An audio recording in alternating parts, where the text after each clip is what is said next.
Yeah, kid. Welcome everybody back to another episode of the Handsome Homebuyer Podcast, digital version. My name is Charles, AKA the Handsome Homebuyer, AKA Captain Permit, AKA El Judío Maravilloso. It is 5:28, banger of a podcast. We've got one of my really good friends, one of the best real estate minds on Long Island in regards to legal, lending, and investing. He appeared in the Long Island Real Estate Revolution, got a ton of info, ton of contacts, ton of information about what's going on currently in the market. He's got his nose and ear to the grindstone, knows what's going on at every moment of every day. But before we get to him and his handsome self, do you know who also knows what's going on every moment of every day in the permit world? That's right, Captain Permit. 516-513-8838. If you need plans, you need permits, you need anything real estate related, we are cranking it out and have been cranking it out. We didn't stop for a minute.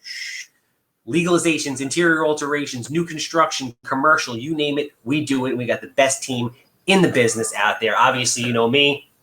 I'm the Handsome Homebuyer. You have a house that smells like cat pee, is dated from the 1960s, has 6 inches of mold on the wall, human waste floating past the basement steps, land, commercial property, gas stations that are toxic. You name it, I'm quick, I'm easy. I'm one of the few people with cash around these days since the private money lenders aren't lending anymore. Thank God. At least that's one benefit of COVID.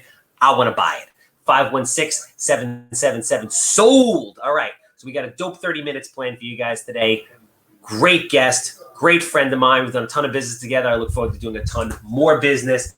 He is going to educate you and the masses again on lending, real estate, the current market, things to avoid from a legal standpoint. Because let me tell you something, people, all attorneys are not created equal. And I know everybody, all of us that have been in real estate, whether they be investors, realtors, other attorneys, there is nothing worse than being in a real estate transaction with an attorney that does not have experience in the space. It's not good for the client. It's not good for the other side of the table. It's not good for anybody. So this gentleman is going to tell you the ins and outs of what you need to know from a legal standpoint across the board.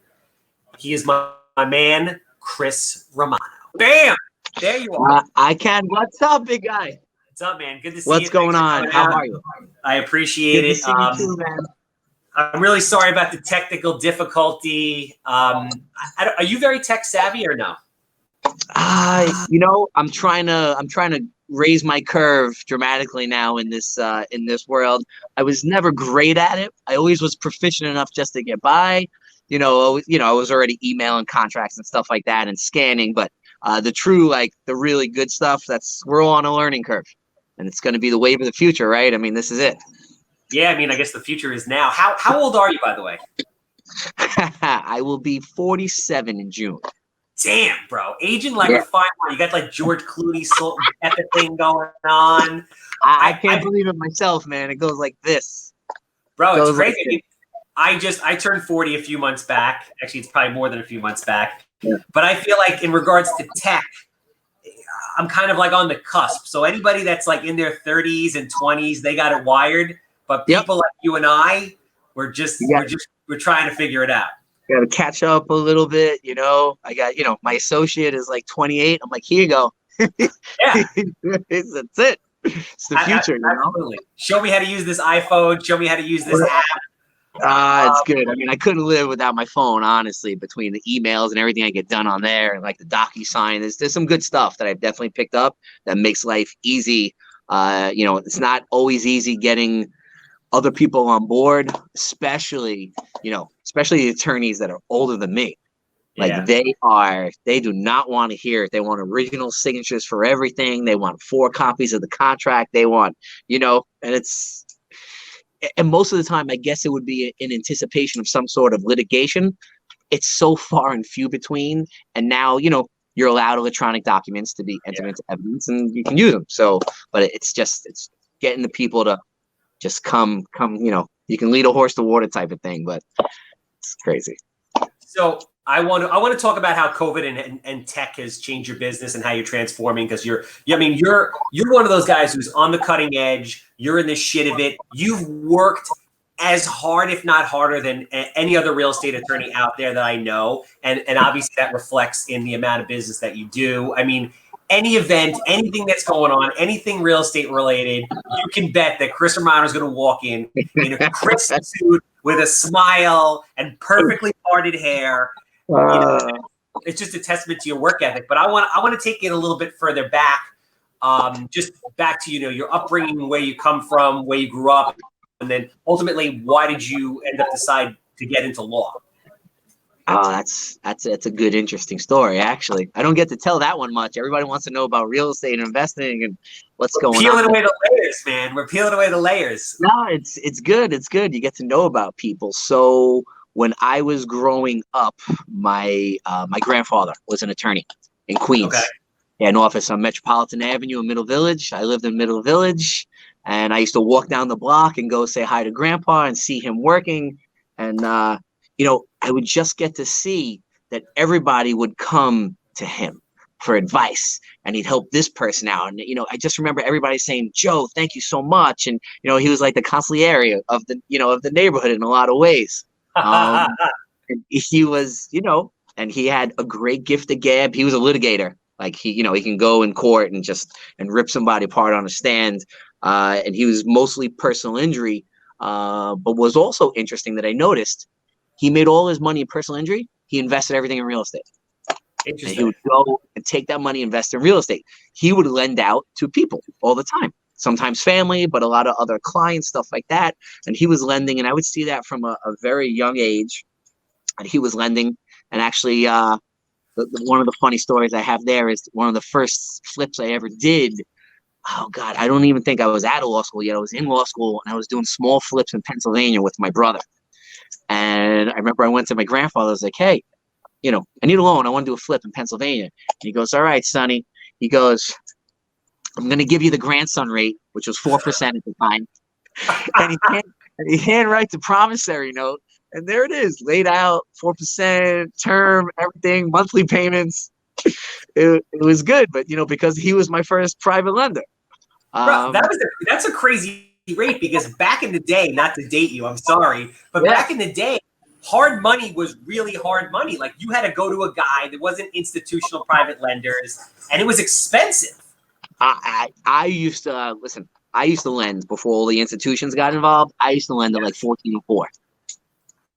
Wow. It was 14-4 all day long. It was at least 20% down. Wow. I mean, it'd be no appraisals though, no credit, no. It was your note, your mortgage, everything like that. But it was totally different animal. That's honestly what I grew up on as far as private lending. And a lot of times I laugh because I speak to a lot of these new private lenders. Like, yeah, we're hard money. I'm like, you're not hard money. Like, you're running credit, you're underwriting them. You want to see where. It's just a lot of factors. It's funny. They don't get it a lot of times, but at the same time, because it's like a hybrid, that's why you're getting money from them sometimes at 8%. If you're an experienced investor, which is fantastic for the borrowers. It's just some hoops to jump through, but that's also how I start seeing about private lending. And your father wasn't an attorney; he was your grandfather. No, it was my grandfather. My father became a teacher, didn't get into the business, and so one of the great stories is it was a long road for me. I didn't go like all through and say I'm going to be a lawyer.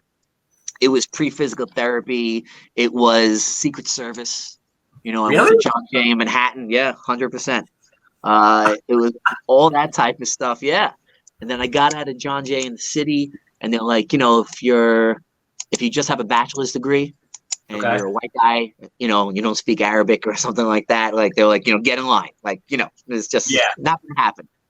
So then I was like, I think I'm going to go to law school. And I made that call to my grandfather, and my grandfather was all grown up. Basically said, if you ever go to law school, says we'll work something out, like for tuition. So I gave him the call, and I was like, hey, remember what you said? And he couldn't have been happier. Because nobody took over the practice, and it was still running. Like, he was still like 80 when I was going to law school, and and he was still going in 3-4 days a week. Had his clients he liked, but the cool thing was, I went to St. John's. I went to his alma mater. I didn't even apply anywhere else. I was like, I'm going to St. John's, and I got in there, and they have this really cool ceremony that when you graduate, if your relative went to the school, he gets to put the hood on you when you graduate. So it's like Chris Romano, being hooded class of '99, being hooded by his grandfather, Joe Romano, class of like '51. You know, he was like the old guy there. It was a great thing, man. He couldn't have been happier. He loved talking shop about law because, you know, neither of his two sons went into the practice. So that's how I got here, man. It was a cool story. Wow, that is a very, very cool story, and that must have been an unbelievable moment for him, I can imagine. And you also. That's very, very cool. It was fantastic. That day was one of the best days I think I could ever remember. You know, he was so happy and proud. I was proud. It was good, man. So did you were you working in the boroughs with him at that point? Did you go work for a bigger firm, or you went on your own right out the gate? I set up shop with him in Queens for a little while, but he was kind of semi-retired. So he was only in the office like 2 days a week. So I was working with him a little bit and then working with that. And then what happened is two of my really good friends from law school basically started a firm, and they're like, I want you to join us. And then that was the first firm that we formed. And that was a year or two maybe after law school. And then we, you know, hung out a shingle and did some cards, and we went in and just started hacking at it. When I originally came out, I was doing a lot more criminal defense, and some stuff like that. And then real estate got hot. And then I always loved real estate. Like I said, I was flipping houses when I was in law school. So, you know, real estate got really hot, and then that's just where my passion took me. And then since then, it's been real estate, you know, all day long. So basically, you kind of like you rose as an attorney in real estate during the rise of real estate from, let's say, 2001 to the crash. Oh yeah, yes, I did. I'm curious that, I mean, you're being that we're not old, but we're a little bit older. We have some experience. We've seen a couple of things. I would love to hear about from your experience and your standpoint, from both a legal and an investment standpoint, of what it was like from 2001 up to 2008, and then when the shit hit the fan. Yeah. Good times. You know what? It's all about adapting and trying to find a niche where it's still going to be busy. I mean, you know, straight numbers, you can't say the numbers didn't go down. They did. You know, the scary part was towards the end of the boom. Like, the boom was great, right? So you would literally buy a house. A year later, it would rise in value $100,000, and then people would refinance out and take 100 and then live like kings. You know, it was like the ninja loans, like the no income check, nothing. It was like, here's your credit score, breathe on a mirror, and we'll give you 106% financing. So I had an office in Queens at the time. People were buying a house in Jamaica for $500,000 with the 6% seller's concession. They would actually walk from the table with like $10,000 in their pocket, like not a dime, no equity, no money invested, no skin in the game. That's bananas. It was crazy. But while this was all going on, were you caught up in the madness and you were like, this is what we're doing? Or were you like, was there a moment where you were like, oh, this is just going to go bad? Yeah, when I saw people walking away, like, that's one of my clear memories. Like, this guy doesn't have a dollar in this house. What's to stop them from walking away from it? Or I just represented this person a year ago, and now they're back refinancing and sucking all the money out. And I'm like, this can't bode well, like, for the market and for values. And there's no way that houses can keep going up 20%. And the quality of the loans, like, you know, because there was no income, no check, like, the guy would come in and he would be, you know, and no disrespect to janitors, they do a hard day's work, but I see what he's buying and the loan he's taking out. There's no way he can afford that mortgage on his salary. There's just no way. And you could say that he had relatives that were going to come and live with him and afford it, or he had like an extra apartment or something like that. But you were seeing there were people that truly unqualified were getting loans. It was just giving them out. Being that you're involved in so many facets of the real estate world, I mean, obviously you're servicing your clients, whatever they want to do, you advise them, but ultimately it's their decision. But how did this affect your own? Were you lending money at that time and still doing personal real estate deals, or were you not? I had some personal deals that I was doing because the appreciation was great.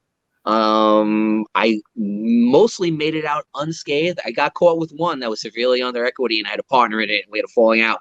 And so I do have a short sale from that era, believe it or not, that I couldn't work around. And that was it. You know, I mean, I know a lot of people that lost a lot more than that. You know, tons of houses and stuff like that, and were really, you know, I had one. It wasn't bad compared to a lot of people, but a lot of people took a beating at that time. And then, of course, you know, when the market just dried up, there really was no business. Yeah. And so, for how long?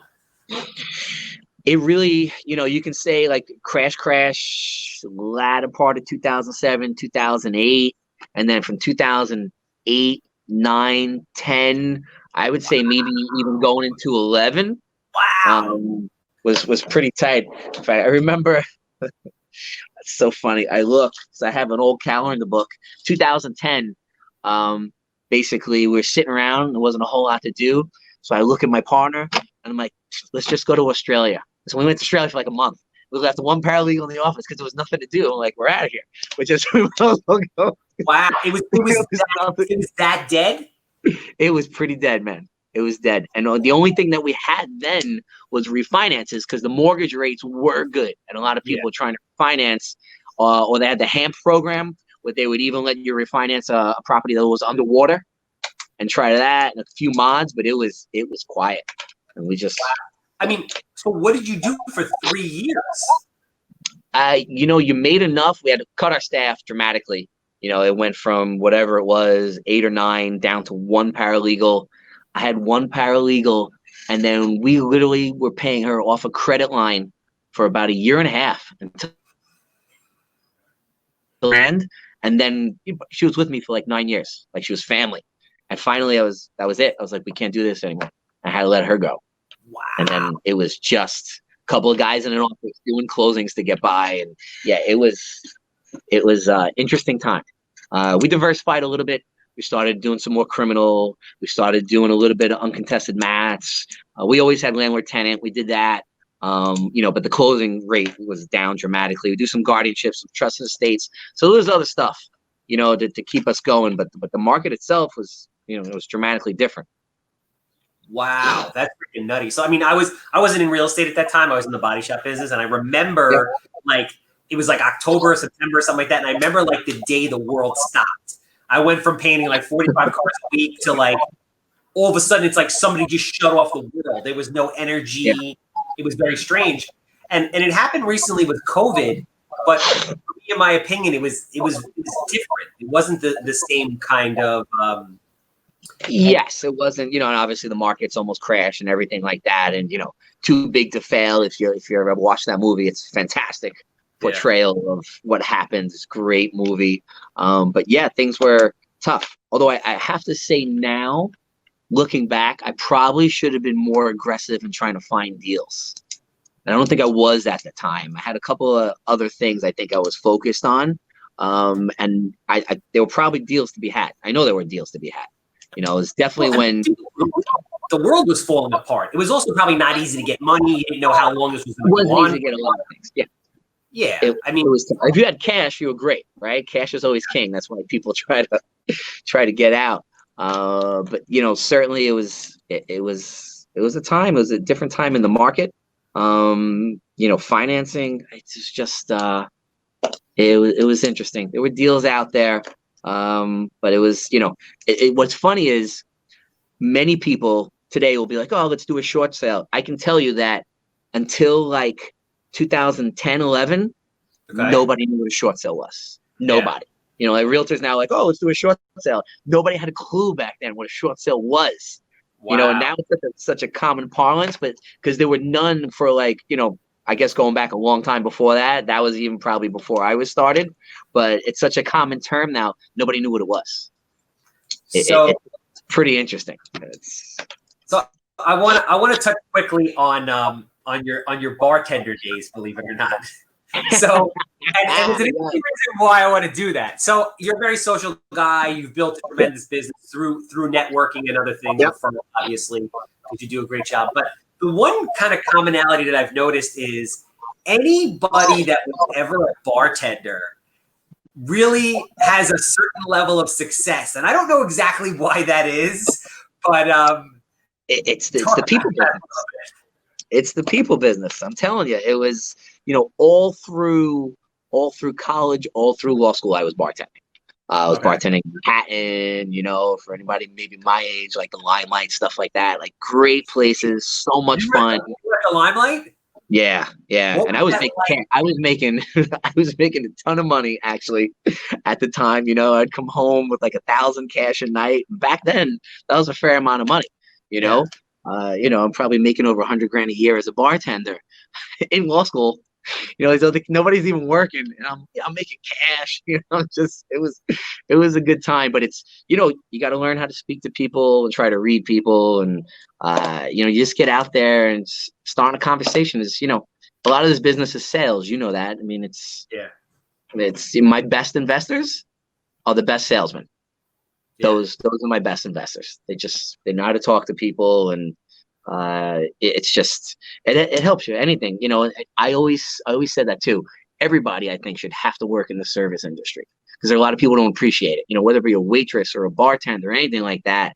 Like, to have to work for tips and stuff like that is something everybody should probably experience, one, because it makes you appreciate stuff, I think.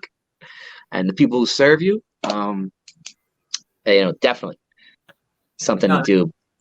That makes sense. I always said, like, if I ever become president, how certain countries make you go to the military for 2 years, I would make everybody work a tip-oriented job and a retail-oriented job for a certain period of time, just to get that experience. So I want to kind of you're one of the very few attorneys that really markets themselves exceptionally well. And now you're getting more into the tech side of stuff. But just from like a networking standpoint and just your general drive to succeed, you fucking work. Like you put it out there. Like you are out there making it freaking happen, bringing in business, meeting people, exploring different opportunities.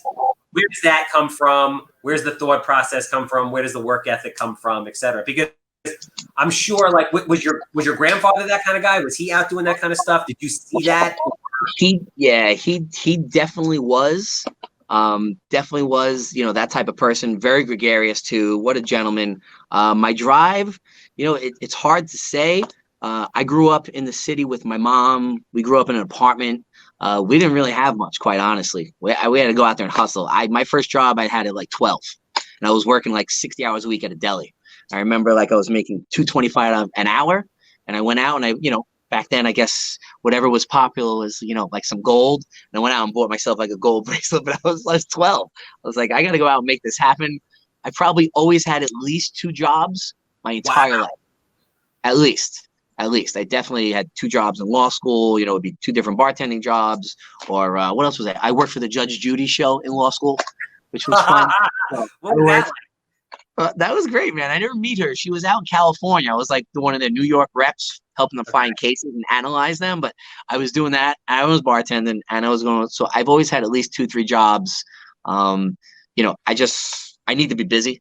I need to be achieving things. I need to be out there. So I don't really know where that drive comes from, but I always had it as far as growing up and making stuff happen and persevere. And if I set my goal for something, I usually go after it. So do you feel that you're exactly the same way now? And then I have a question that more relates to myself as I get a little older and I think about trying to establish some sort of balance, although I've never been a balanced person in my entire life. How do you now that you're married and you have your beautiful new baby girl who's 2 years old, how do you balance your need to be working all the time and action with family life without your wife being like, I hate you, I never see you? Well, it's partially a joke, but it's partially not. I always said I would probably wait until I had a baby until I could afford a nanny. Because, no, I mean, that's real. That's real talk right there, bro. It's real talk. I mean, there's no way I can work as hard if we didn't have help. And my wife works. She's a realtor. She's great. She likes to do it. And she's a worker too. She's not one to sit home. She's someone who almost never sits down. Believe it or not. I think I married somebody who's just like me in that regard. And, we're out busy, but we have the help, which is important. It really is. And then try to keep a regular schedule as far as, except for the nights that I'm out networking, which is usually 1 or 2 nights a week. If I push it to 3, my wife will probably say something. But I'm usually good with 1 or 2 a week to go out and network. And if I'm home, say right around dinner time at 7-ish, unless there's something else crazy going on, that's our time at night. And Saturday, she knows I have to work. But Saturday's a half day, and I work until 2, and so it's kind of a set schedule as far as our time together as a family.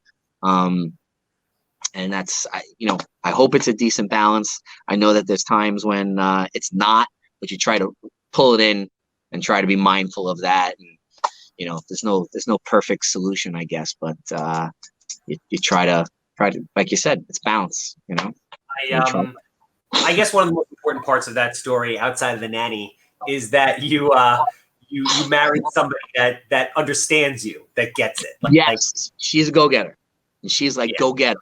Go out there and like move mountains. Like, yeah, she's that type of person.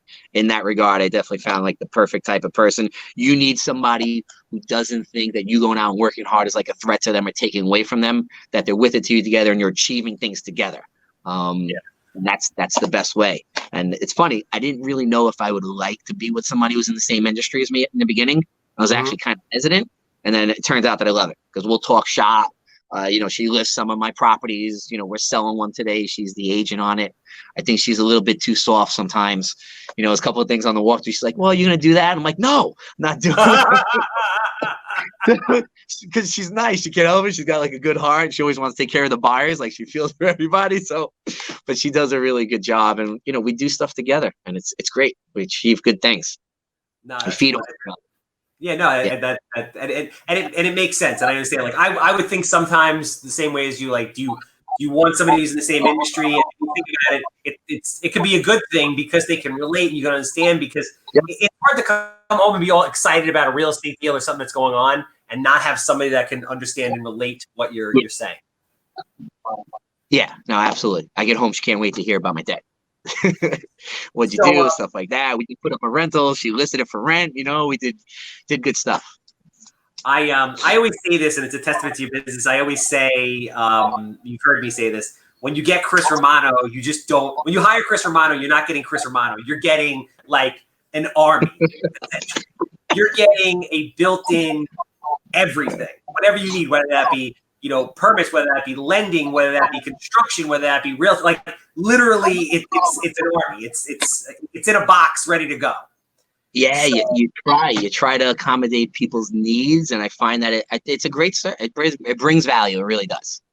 It's just so nice to get a referral. I have somebody that you have, or we just did something with the permits together because your organization is great, and that's, if you can refer people and then help them with their needs, especially like the newer investors, it means so much for them, just to run a deal by you and I'll help analyze it, whatever it may be. And it's stuff that we like to do. So sometimes it really doesn't feel like work sometimes.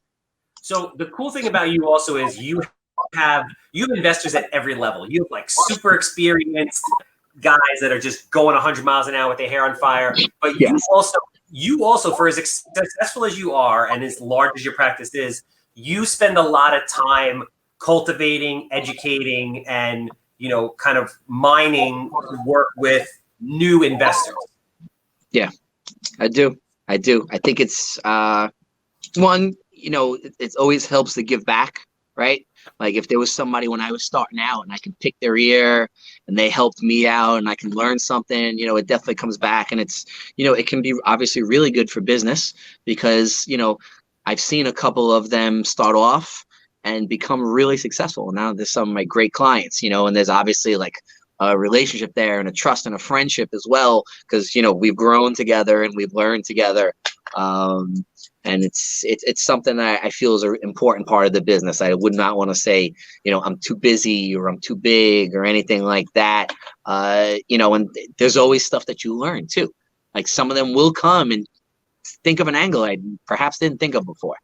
And then you learn. Or they bring a deal in that's interesting and you get to see the deal, or you get to learn about a certain market that they're in that maybe you didn't know about. Like everything you can do to increase your knowledge base helps, right? Or increase your circle. Maybe they introduce you to another one of their investors, or they're working with, this happens at least once a month. I got this lender, and you think you know all the lenders, but you don't. And then you look at the lender and you see them do the deal, and you're like, wow, they did this really good. Or have an investor now who's doing a mobile home flip. I've only done like 2 or 3 mobile home closings in my life, but I've done a couple now with this person. I'm like, this isn't a horrible space. I was like, who lends on a mobile home? It's not even a deeded asset.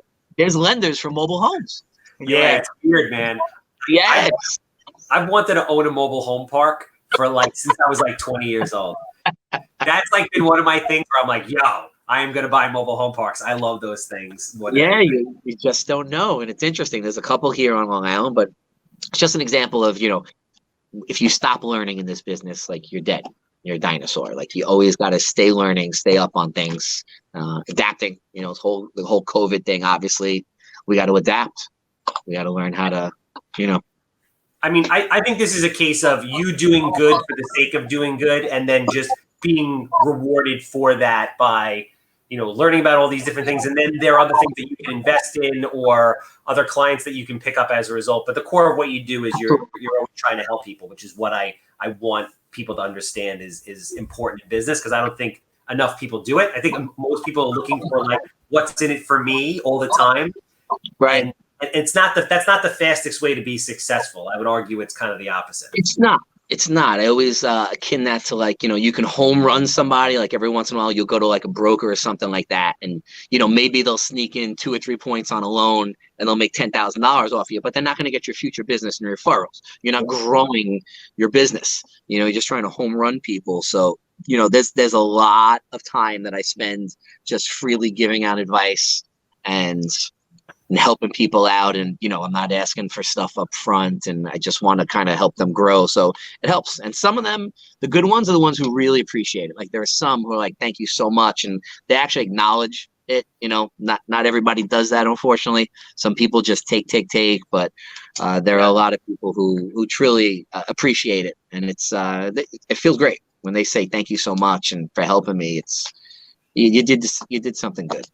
So I want to encourage everybody, and before we're done with this, you'll tell everybody your information, how to get in touch with you. But I want to encourage people to reach out and speak to Chris and work with them on all levels, from newbie to experience. Because again, Chris has the experience of a lender. He has the experience of an investor and the attorney. So if he's looking at a deal, he might turn to you and say, hey, yo, did you check your numbers on this deal?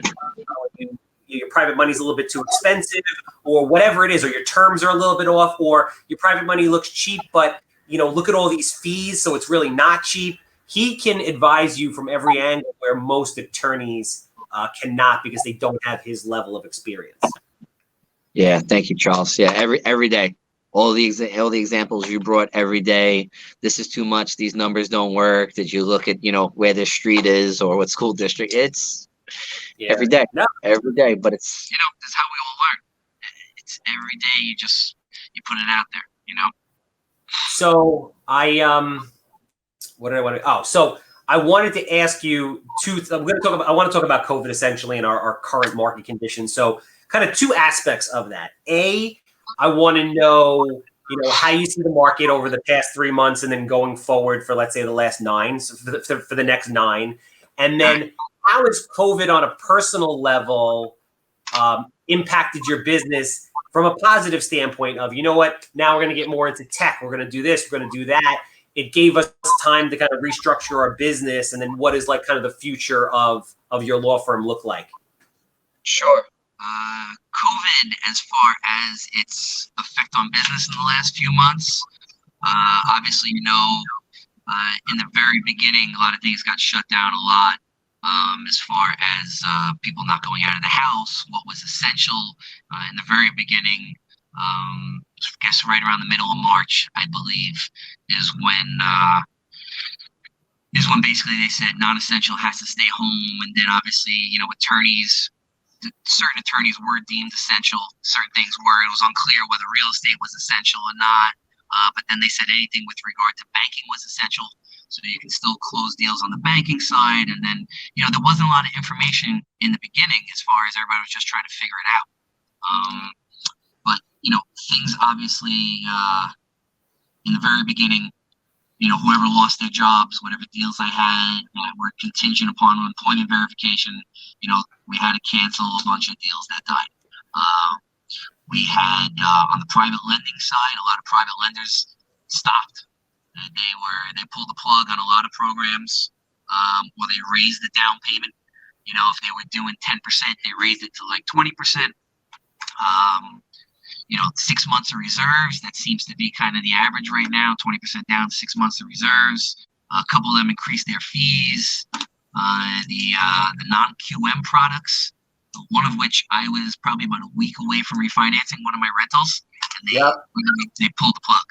It was ready to close, and pulled the plug, and that was it. They're like, no more of these debt service coverage loans.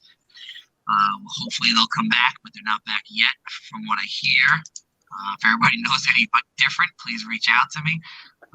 But and then of course the business obviously slowed down. It cut down at least in half. For like the first, I would say 6 weeks. See, May 15th would be 8 weeks. I would say probably around the first week of May started picking back up. There was like the investors who maybe took like a month to sit on the sidelines. They started coming out and looking for deals. So there were short sales coming in, there were REOs coming in. They were more active than the retail customers. The retail side was tough because the realtors aren't allowed to show houses. Even now, they're not allowed to show houses. The only houses that they can show, really, they can go in on a vacant house and do a walkthrough with the client not there. Or some of them are having the owners and the buyers set up direct for them to come view the house. And some of those deals are getting done. But yeah, business was down at least 50%. We had to furlough a couple of employees. We had to apply for the PPP. We got the PPP. There's so many rules for the PPP, I can't even tell you. And they change every day. They changed again this week. So we're going to see how it goes. You try to follow them as best you can. But the market is, the rates are staying low. There are multiple articles because I'm, Inman, all those sites like I'm on, and I get all their articles, and I send the articles to like all my staff and and my partners here in the office, and a lot of them are predicting a pickup. And honestly, I can tell you probably in the last 2 weeks, I'm doing the same amount of deals as pre-COVID as far as taking in new deals. We're taking in a lot of deals. They're just coming in every day. Either the people who are waiting on the sidelines decided they've done waiting. People are getting a little anxious, maybe sitting home, and they're going in. The vacant houses are the ones that most deals were put together, but there are other deals getting put together, and there are people who are coming back into the market. There's a lot of articles with regard to low inventory, though. There's an article I just read that the prices actually might go up, which I thought was interesting. And, supply and demand, right? So it's very well may be the case. It's good for anybody who's flipping, if that's the case, especially if you have houses that are close to being done or just listed or something like that. I think that market's strong. I have one out in out east right now. I got 3 offers in the last 3 days, and they're all pretty much near asking.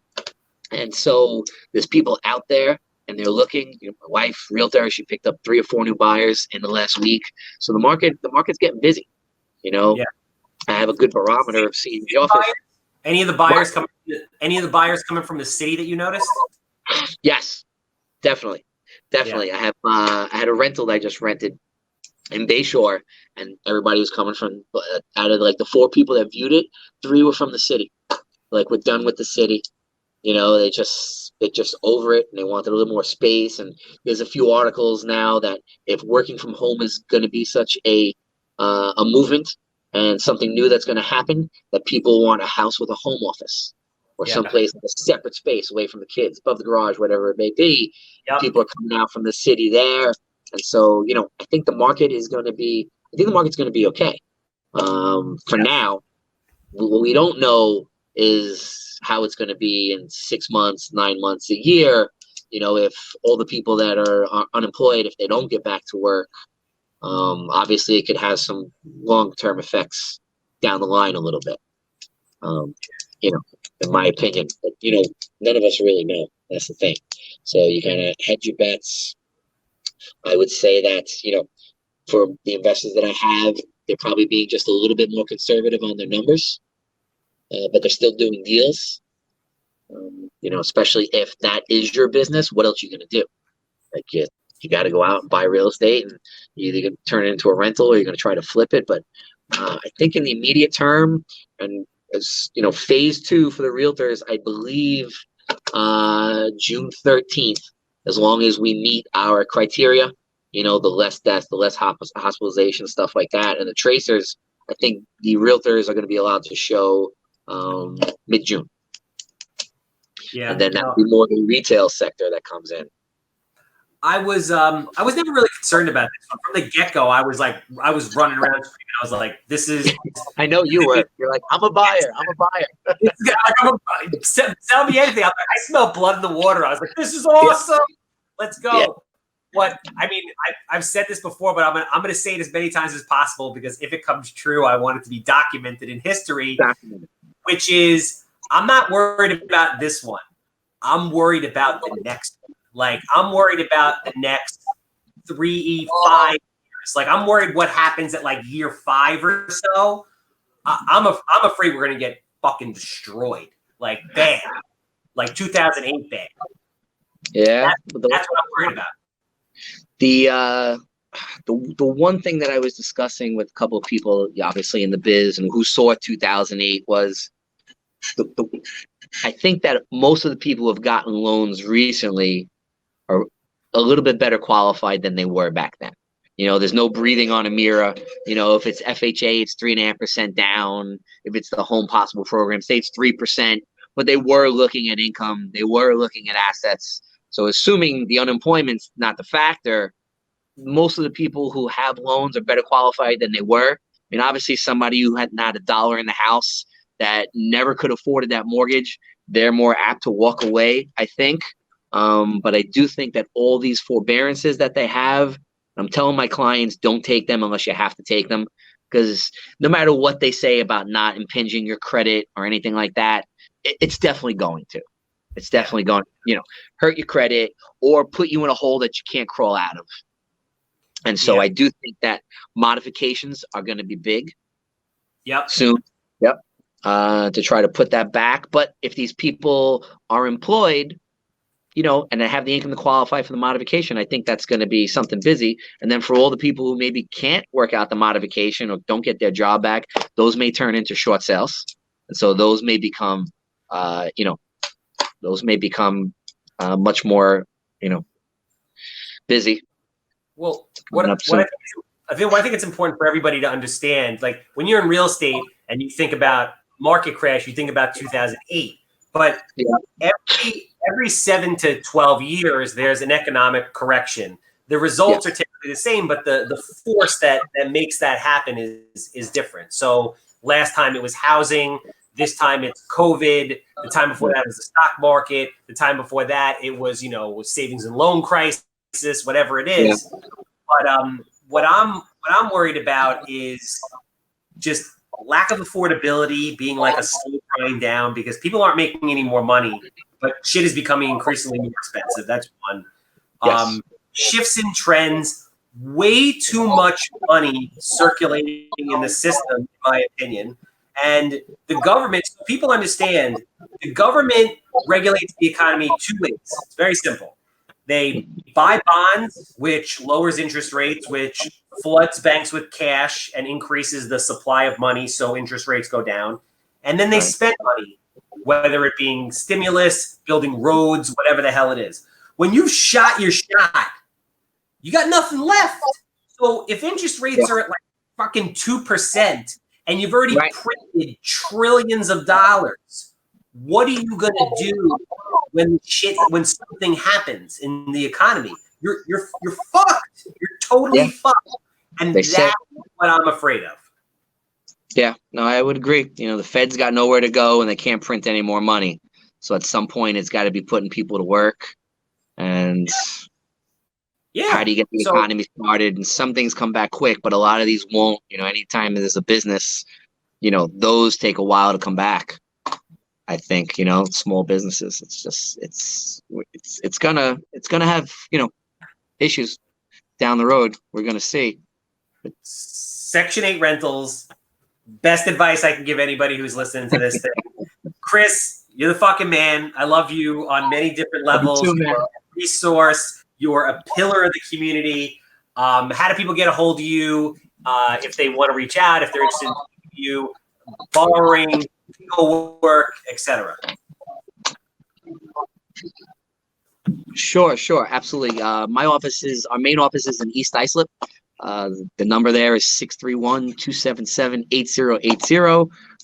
You can obviously just Google us. We'll pop up if you need our information and our email address.